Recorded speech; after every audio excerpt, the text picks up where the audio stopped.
ایک شخص نے سوال کیا تھا کہ ہم قرآن مجید کو کیسے سمجھیں اس کے معنی مطالب کو.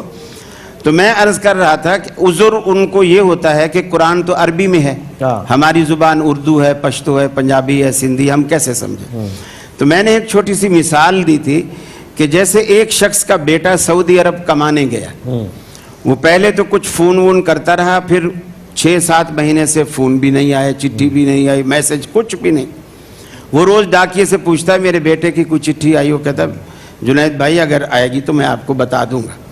ایک دن دوپہر کا وقت تھا، بیوی نے دسترخوان لگایا، یہ بھی دسترخوان پہ بیٹھ گیا، دروازے پہ بیل بجی کہ پوسٹ مین کی آواز تھی کہ جنید بھائی جلدی سے باہر آؤ، تمہارے بیٹے کی چٹھی آئی ہے.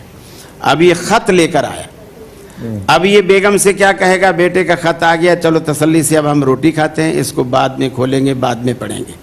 اتنا بے چین ہوگا کہ 6-7 مہینے سے تلاش کر رہا ہے کہ میرے بیٹے کے ساتھ کیا بنا. اب وہ فوراً اس خط کو کھولے گا. خط کو کھولے گا، خط کھولا تو وہ خط اس بچے نے چونکہ اتنے عرصے سے سعودیہ میں تھا، وہ عربی میں لکھا ہوا تھا. اب یہ کیا کرے گا کہ یار مجھے تو اب عربی آتی ہی نہیں ہے، دفع کرو. بیگم سے بولے گا اس کو چولہے میں ڈالو، تندور میں ڈالو، جلاؤ، ختم کرو. نہیں، وہ کسی عالم کے پاس جائے گا کہ جی میرے بیٹے کا خط آیا، میں 1 سال سے پریشان ہوں، مجھے بتاؤ کہ اس میں میرے بیٹے نے کیا لکھا ہے، کس حال میں ہے، کیا ہے. اللہ رب العالمین کا 1400 سال سے یہ خط قرآن کی شکل میں اپنے بندوں کے نام آیا.